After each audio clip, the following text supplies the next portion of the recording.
Welcome back to the Wayback Chronicles podcast, where we talk about everything from the 1970s to the current years. This is Steve, and I'm back with my good friends, Noel and Keith. In this episode, we're going to be talking about 1988 music. And Keith, I cannot wait to hear what you've come up with. You always do a great job, especially on music. So fire away, sir. I think, honestly, if we were talking about an era of probably our favorite music, I would say if we went from 84 to about 95, I think for us and probably a lot of our listeners, that is a sweet spot of nostalgic music. Would I be remiss to say that from y'all's opinion? No, 100% agree. Yeah. 100% agree. And looking forward to Keith, you bringing your passion. You've been deprived of any music discussions over the last few years that we've chosen, and Noel, can't wait to hear you sing. So, very much so. And that is truly what our listeners want. If you want to get it is. We need the downloads, so keep singing, dude. But no, and for the politics of tonight, just kidding. So 1988 music, right? So I think I alluded to this in the last episode that you're seeing kind of a change. You're seeing a change of bands forming that are starting to transition into the 90s music. A lot of the grunge, a lot of the R&B, a lot of those things are starting to happen, but you're still seeing some of the historic 80s bands coming into light, maybe on individual releases. The number one song was a former 80s band that the individual went as a solo artist. And some of these best-selling albums were some greatest hits compilations from bands that were very strong in the 70s and 80s. So it's really neat to see this year in particular has a huge range as far as diversity of sounds in those areas. So I'm very excited about this. So what I thought we would start out with is just kind of the top 10 list of the singles, and then we'll go into some of the top 10 albums. We'll talk about some of the formations of bands that happened, and then some of the neat events that happened in music in 1988. So to start with, let's start with the top 10 singles of 1988. And it's funny because when I listen to this and I see this, a lot of the singles are a lot different than the top 10 albums. But as far as the top 10 singles go, so the top 10, number 10 was Roll With It by Steve Winwood. You remember this? I'm gonna need Noel to sing that because I don't know this one. Well, so I probably know it. There's this story actually has some meaning to me. So like my high school band, our band director, Mr. Theody, would play a song that had good rhythm so that it was like you could march to it. And it was always this song. So every time I hear that song, I immediately go back to marching on the in the parking lot outside of Clifton High School way back in the day. And so it's funny. Every time that song comes on, I think about that summer or those summer marching sessions where we're learning how to march. But anyway. It's great. Roll with it, baby. You and me, right? Yeah. Remember it all, Steve? Oh yeah. No, Noel didn't help what he just did. That was the solo guitar part. Yeah, it was. Yeah. Noel just moved me further away from recognition of that song with that little No kidding. Sorry, man. And I'll tell you, the next two I didn't really know that well. The next one, number 9, was a band named Breathe, and the name of the song was Hands to Heaven. Do you all remember Hands to Heaven? I don't.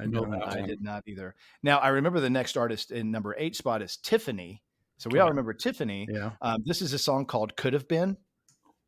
Y'all remember "Could Have Been"? Could have been a cowboy. I don't think so. I don't think that's the song. Yeah, or the words. Could have learned to rope and ride. Words. Yeah, that's yeah, right. No, that's not it. Yeah. So number 7 was a former artist that one of those where I was saying that they went into a solo artist time, but that was Belinda Carlisle, and the song was "Heaven Is a Place on Earth." Y'all remember? Mm-hmm. Ooh, baby, don't you know what it's worth? Oh yeah. Oh, yeah. Heaven is a place on earth. Yeah, that's that the one. That's a good one. I know one finally. Yay. Y'all need me singing. You guys got this. You'll know the rest of them, Steve, easily. So the next one, here we go into some of the consistent hit makers. So Emotional by Whitney Houston. So we know that. I get so emotional, baby. Right? Yeah. So Probably not one of her best hits, but it was a good one, right? Yeah. Hang on, I got a cough after that song. I was impressed there. I was like, thank you. Wow. Everything back in place now. Yeah. Had to take a minute to tighten the vocal cords on that one. You get awfully quiet after you sang like that. I know. I kind of blacked out for a minute. So here's an interesting one on number 5. Number 5 was Guns N' Roses. And this was a carryover. So they had a new album, which I'll talk about in a second, that released in 1988.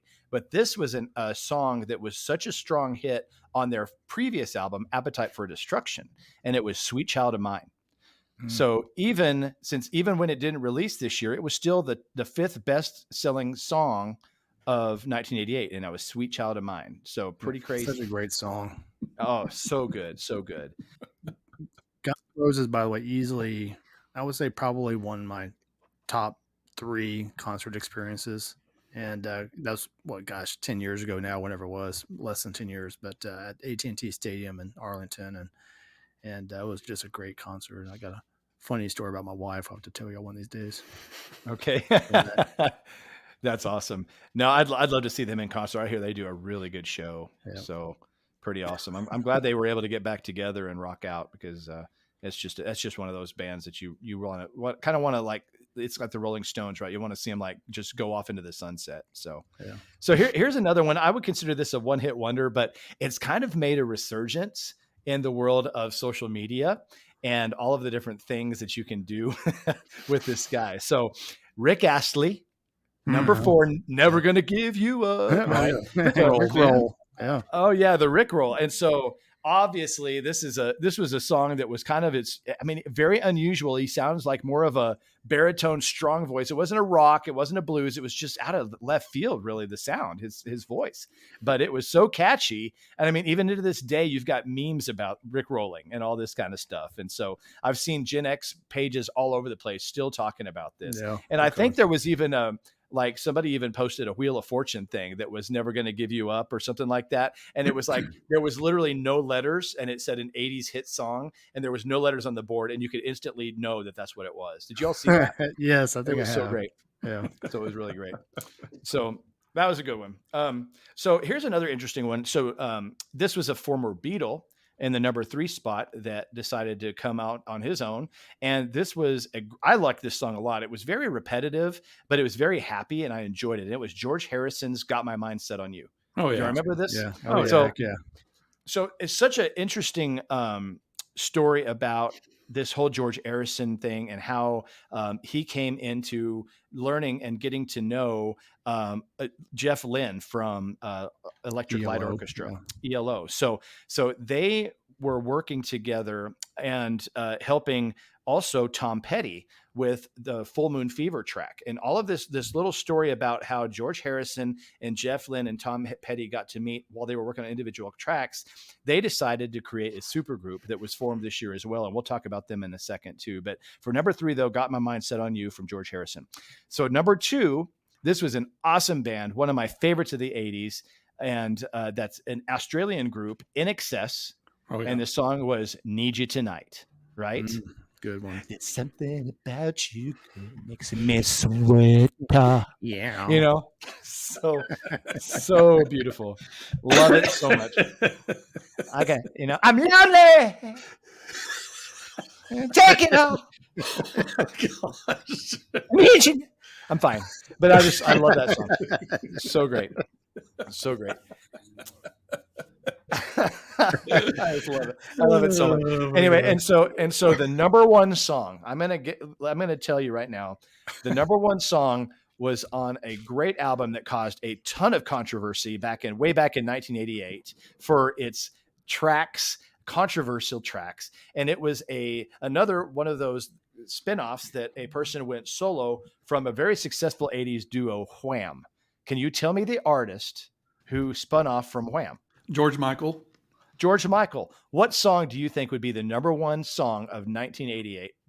I'll give you a hint. I Want Your Sex or Faith? No, but Faith. Faith was number 1. Yes. Yeah. So that was it. He also had a couple of other pretty high up there, singles that year, which that was one. And One More Try, if you remember, that was kind of a ballad one. Yep. So that was actually number 11. So that was a good one. So yeah, that rounded out the top 10. But I mean, if you go down beyond the top 10, I mean, you had Terrence Trent D'Arby with that Wishing Well, that one. And then I liked the band Cheap Trick. Did you all listen to Cheap Trick? The song The Flame. Remember that one? I don't think I know that one. Will be your flame. You don't remember The Flame? No. Yeah. Do you don't remember that? I don't think I remember that one. Okay. I remember the Bangles, I think. So that's I bet you would know it if you heard it. Yeah, that's the Eternal Flame. So this is different. So Billy Ocean, Get Out of My Dreams and Into My Car. Yeah, that's good. Oh, yeah. Right?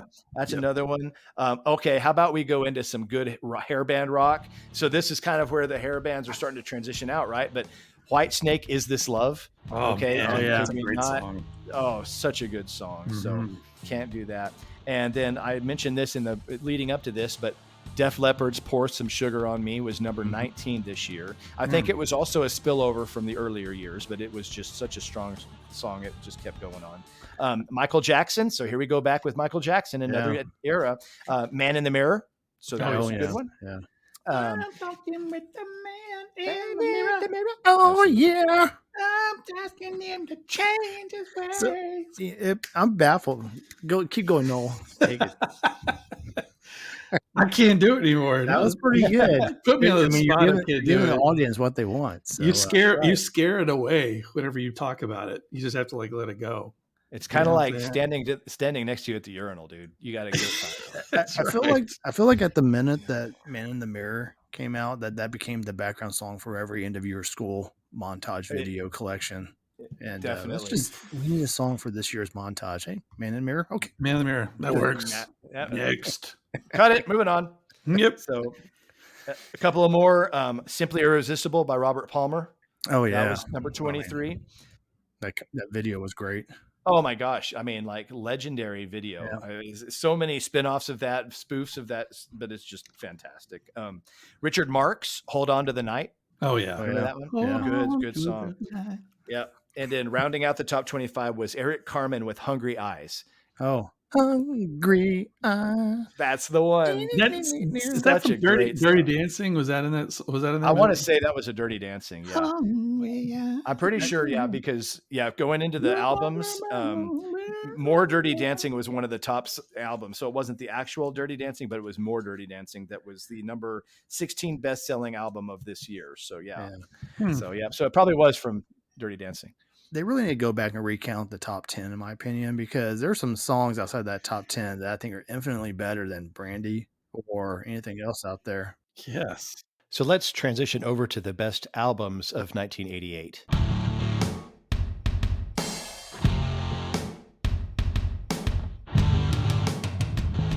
The number one album for 1988 was a huge album. It was from an amazing band that spanned the 70s and 80s, and it was sold 25 million copies, and it was Journey's greatest hits. Oh man, it's still the 44 highest selling album in history of all. Yeah, I believe it. Pretty crazy. Yeah, that's a great band.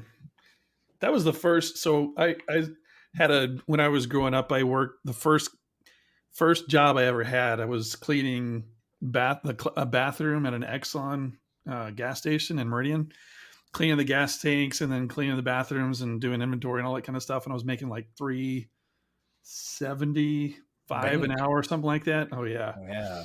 I saved all my money. This comes back to Journey. Just have to hold on a second, but I saved all my money for that summer because I saw a Target ad. Remember the Target ads used to come out every week? And, it had a CD and tape player, and I worked like all summer saving up money to buy that CD / tape player. Got it, and then I'm like, crap, I got to buy music too, so I had to save up some more money. First CD I bought, Journey's Greatest Hits. Nice, so, great start. I wore that thing out, man. That is. So that was your first CD? First CD I ever bought. Okay, what was your first CD, Steve? Gosh,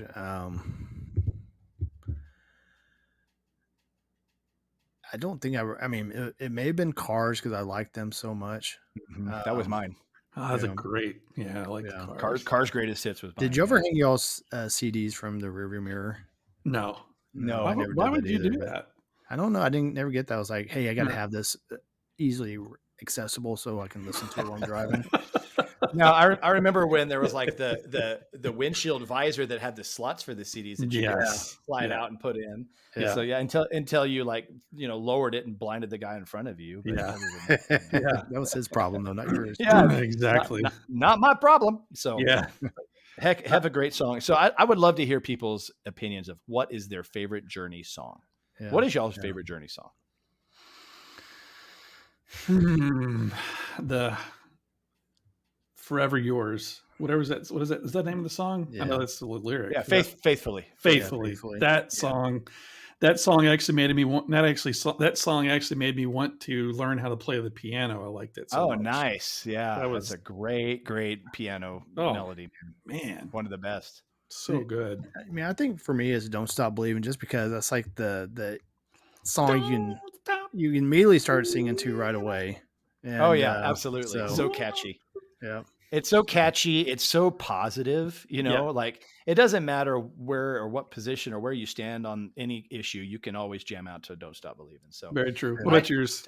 I'm a big Journey fan. So I'm going to go a little bit deeper track on that same album that "Don't Stop Believing" is on Escape.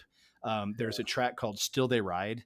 And I can tell you right now, in my opinion, Steve Perry, the lead singer, that is bar none the best vocal he ever does. There's this part where he basically just has this sustained tone on this one note, and everything else just stops except his voice. And I mean, to this day, when I listen to that song, I get goosebumps. It's just amazing. If you guys get a chance to listen to that, it's phenomenal. Yeah. So anyway, cool. Okay. So moving on. So the number 2 best-selling album that year was from actually a new artist that really, she's had some other albums, but this one really stood out with a song called "Fast Car," and it was Tracy Chapman. And she was a really good artist, very smooth, very nice voice. She was actually a lot of her music was more, I wouldn't call it rebellious, but kind of adversary to what was going on in the public opinion right now. So, but she had a very eloquent way of doing it, which is something that was definitely missing these days. So it's a good thing. I really liked her voice, and some of her messages were something that you could think about for sure. The next one, I mean, you cannot enjoy a good 80s thing without Bon Jovi, right? And Bon Jovi, the number 3 best-selling album was New Jersey. So it was right after Slippery When Wet. So New Jersey came, Lay Your Hands on Me, all of those songs on that album. 19 million copies sold. It was the 24th best album sales in the 80s. Awesome album. Do y'all like Bon Jovi? Was that a band that y'all enjoyed? Oh, yeah, for sure. Yeah. Oh, man. Not my favorite though. I mean, they do their stuff well, but no, they do. There's some songs on there that I just love, and Someday I'll Be Saturday Night. That's not on this album, but that's one of my favorites. It was on one of their greatest hits. If y'all listen to that, it's so good. But New Jersey was good. It just wasn't their best album, I think. Wanted Dead or Alive is a good song of theirs. Love that. That one is so good. Now, is that on this one? I think it was on this one, wasn't it? Let me look. I got to look that up. So, I think so. Let me see. I mean, on New Jersey? Yeah. Slippery When Wet. I think Noel's right. Yeah, you're right. Ride Cowboy Ride was on this one. Bad Medicine was on this one. We remember that one. I'll be there for you. Yeah. Everybody knows that one. Oh, yeah. And then we're going to go to some more pop after that. So after Bon Jovi, Paula Abdul's album Forever Your Girl came out and was the 17 million copies sold in sale. I'm forever your girl. Yep. So good. Is that the album that Straight Up Now Help Me or whatever it is? Straight Up Now Help Me. I think she's dancing with a cartoon coyote or something. I think you're right. I think it is. That was one of those that had a lot, right? The Way You Love Me, Forever Your Girl, Straight Up Now Tell Me, Opposites Attract. I loved that song. Yeah. Oh yeah. Is that what the one you were talking about? Yeah, We come with the together 'cause cartoon. Yeah. with the cartoon. That was a great Yep. video. I So wonder yeah, if that was that I wonder if that was was an Jessica awesome album. Rabbit that inspired. Opposites It makes you attract. wonder. Yeah. Yeah. Opposites attract. State of Attraction. I Need You. Forever Girl. Straight up. It packed a lot of hits. It did. I heard that she was in that. She was a choreographer before, right? Yeah, for the Laker girls Laker or something like Laker that. Girls. Yeah, pretty crazy. Yep. So Paula Abdul was discovered by the Jacksons after a few of the band members had watched her while attending a Los Angeles Lakers game. Interesting. Crazy. So yeah, pretty cool. So okay, and then the next one, everybody get your hands up. Get your hands up because we're talking about the New Kids on the Block, Hanging Tough. Yeah. Okay. Why did you do that to us? God. Oh, sorry. Next album. I've never heard of them. Yeah, no, me neither. What? Who? Yeah. Who? I don't know. Okay, moving on. We all went through a phase. It's okay. It was a long time ago. Was it Andy Thompson that's long distance schooling right now because she asked you to talk about this in our Facebook page? Probably so. Yes, most likely. Yeah. So okay, the next one was also it's a band that I've always liked, but I've really recently, since we've been doing this podcast, I've really actually become a new big fan of this band.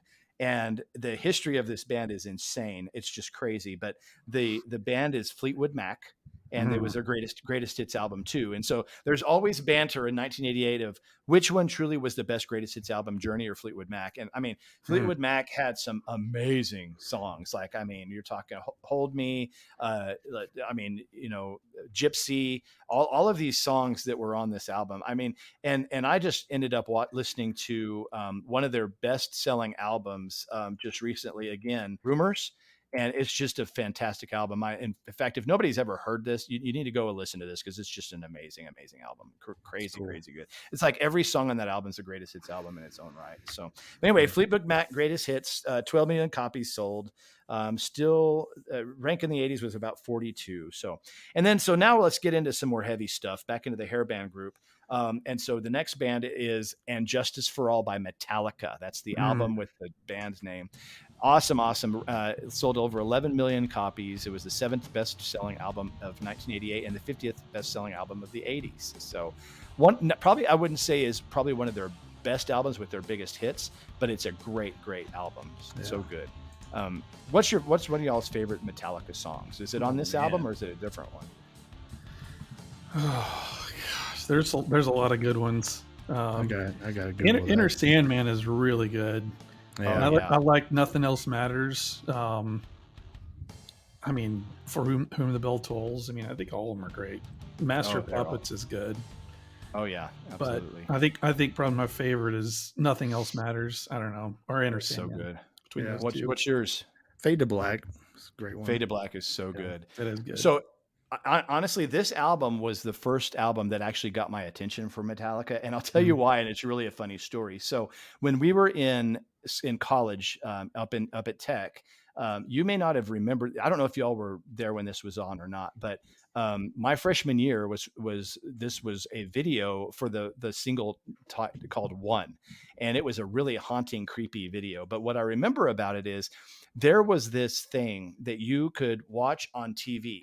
And it was a jukebox that you could actually call in and pay to have a music video played on your television. I remember this. Really? Do you remember I this? remember this.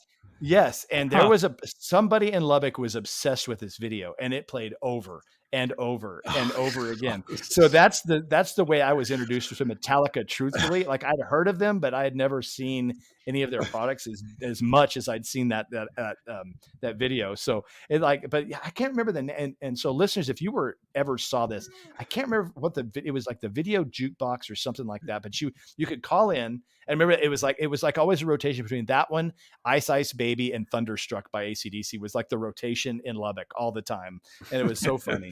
So, but anyway, so that was the number 7 selling album. And number 8 was Look Sharp by Roxette. So Roxette was definitely a solid 80s band. Do you all remember them at all? I don't know if I do or not. Yeah. Okay.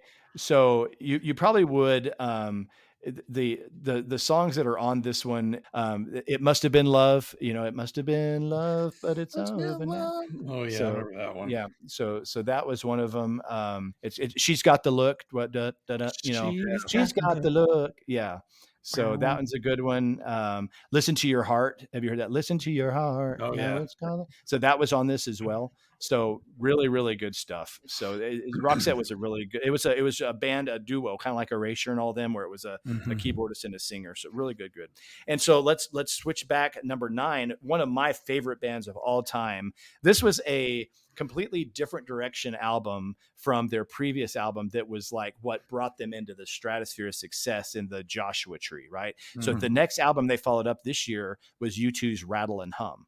And it was really after U2 had toured across the world, they kind of got enamored with a lot of the goings on in the United States. So a lot of this had a lot of the sounds of United States going into it, had a lot of gospel singers in some of the songs, everything of that sort. So really, really, it was more of a half live concert, half its own thing. It was a very interesting album. Van Diemen's Land is, I think The Edge sang that, one of my favorite songs by U2 of all time. It's on this, and everybody loves the big song everybody knows on this song is All I Want Is You, and it's probably one of the most popular U2 songs of all time, probably behind like With or Without You or something like that. But it's a great album. So number 9, selling over 9 million copies. And then to go completely on the opposite end, the number 10th song was a lady that was an Irish musician that was just a solo artist, one of my favorite artists of all time. She actually lives in a castle in Ireland now. Oh, wow. And it was Anya Watermark. Anya. So yeah, Anya. So Watermark was really famous because of the song Orinoco Flow.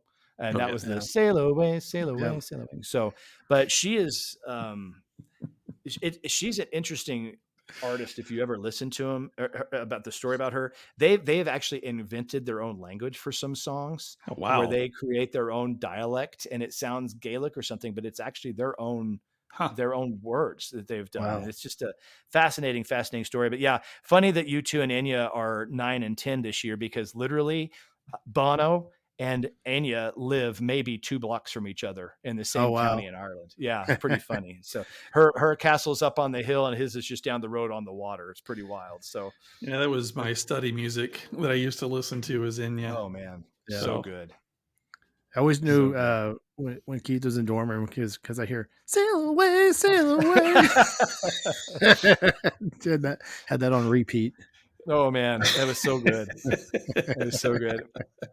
I loved Anya a lot. So yeah, one of my favorite memories with that is, so I've got a friend of mine that will remain unnamed, but he's a NASCAR crew chief, so I'll probably throw him under the bus. But anyway, so he was from El Paso with me. So one semester we were heading home from one of the end of the semesters, I remember we were driving his little silver car, and I'll let him tell the story better someday. But I remember he liked. There's a reason he's a NASCAR crew chief. Let me put it this way, okay?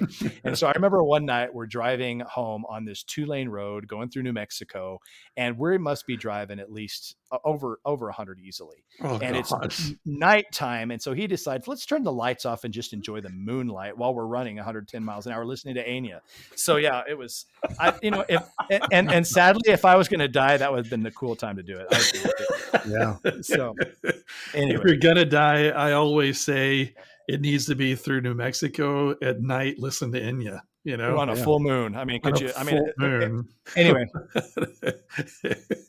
So some other notable albums that was a top 10 that rounds them out. Some other notable albums: Poison's Open Up and Say Ah.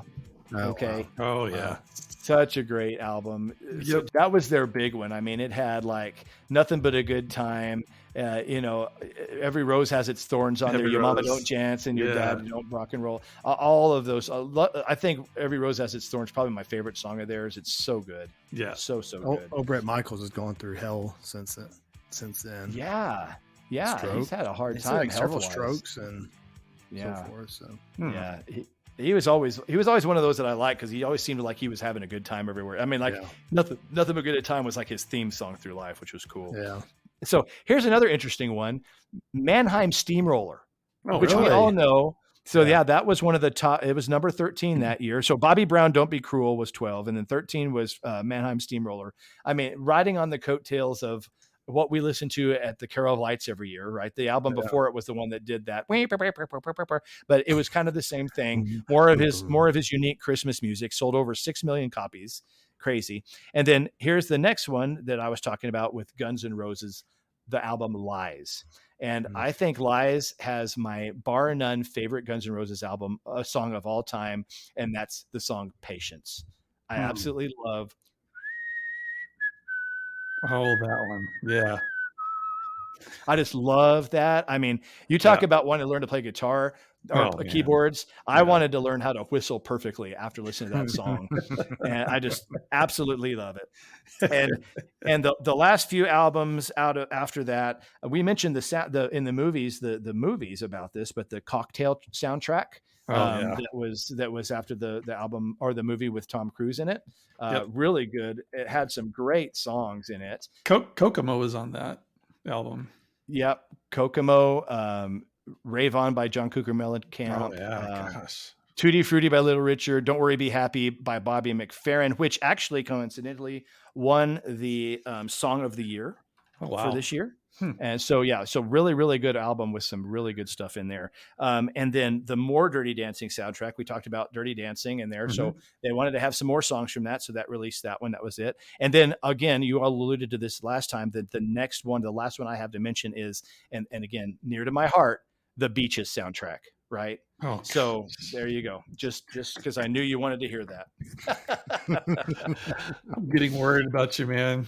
You ever know you're my Enya? Steve knows you're home because he hears Enya playing from your dorm room. And now Beaches. This is too much. Maybe we need to do another get to know you with me.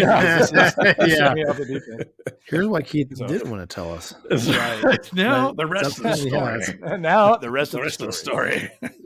So Grammys, the record of the year was the Don't Worry, Be Happy. And that was also the song of the year. The album of the year was George Michael's Faith. And the best new artist we mentioned earlier was Tracy Chapman. And some other neat things. I wanted to mention some of the bands that got their start in 1988 because I thought this was just as cool. So some of the notable music groups that were formed in 1988 was 311, Bare Naked Ladies, one of my all-time favorite groups, Boys to Men, Crash Test Dummies. Oh my gosh. Cypress Hill. Yeah, can't help but sing in low baritone voice. Yeah. Cypress Hill, the Deftones, Little Texas.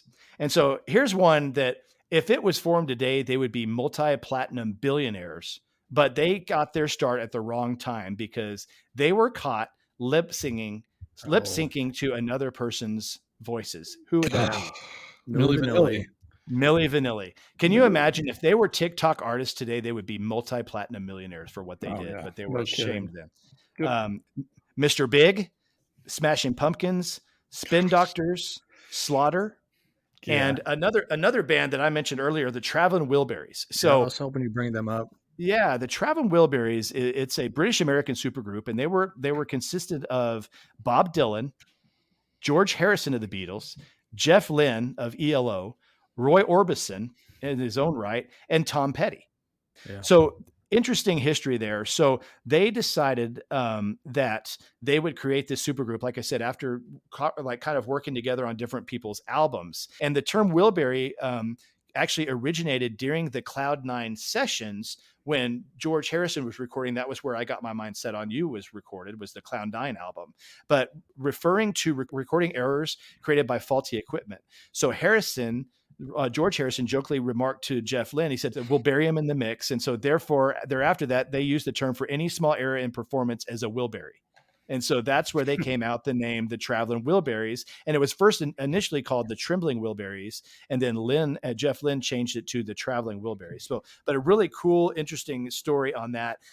They had a subsequent album after this one, right after this album was recorded, if you recall, Roy Orbison passed away. Yeah. And so End of the Line is probably the most popular song that they had. And in the music video, they actually have a picture of Roy Orbison in a rocking chair that's rocking during the whole video, which I thought was such a cool tribute to him. So his vocals are actually in that song, But absolutely. Yeah. So he died in between the recording of the vocals and the recording of the video. So cool. Yep.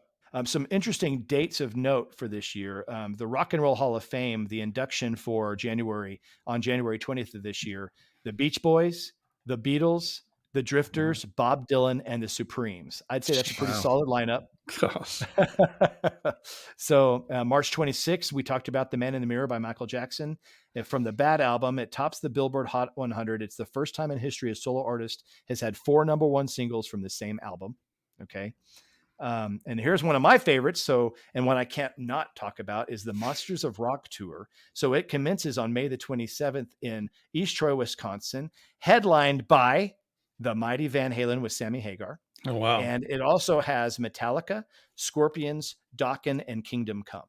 So a very, very, very solid group of artists in that one. In fact, I still have to this day in my dorm in 1990, even I had the Monsters of Rock poster. And I've got to also note that this was also the year that Van Halen released OU812. And I think OU812 is one of my personal favorites. It had When It's Love on it, Finish What You Started. Awesome there. June 18th. So here's a great group for the 80s, Depeche Mode.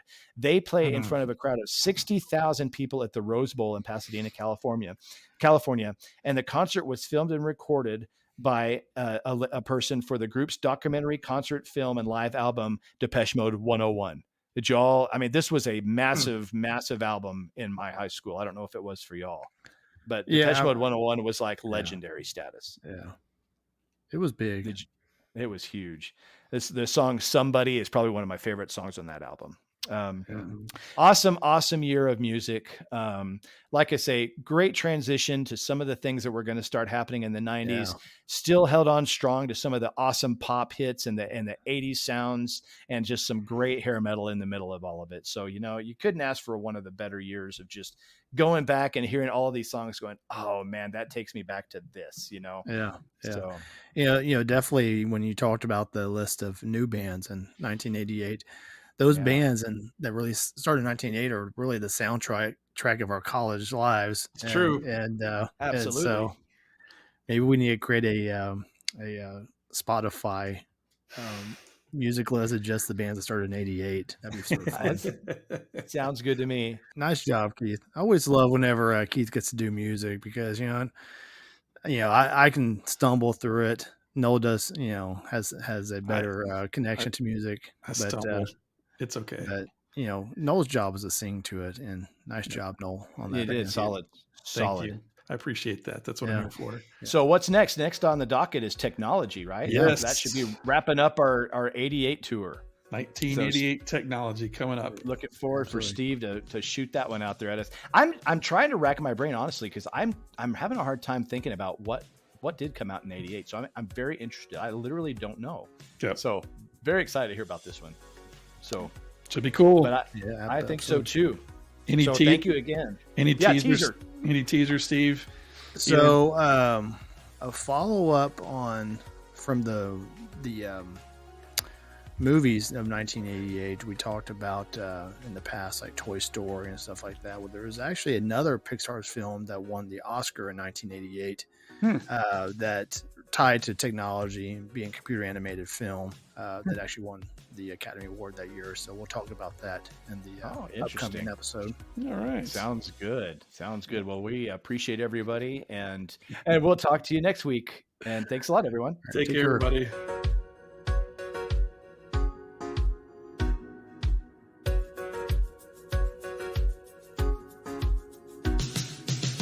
Thanks for listening to the Wayback Chronicles. All shows are written and produced by Noel, Keith, and Steve. Massive thanks to those who made these memories possible for us through the years. All songs, sounds, and effects have been attributed in the comments section and through links listed on waybackchronicles.podbean.com. We look forward to taking you way back again in the very near future.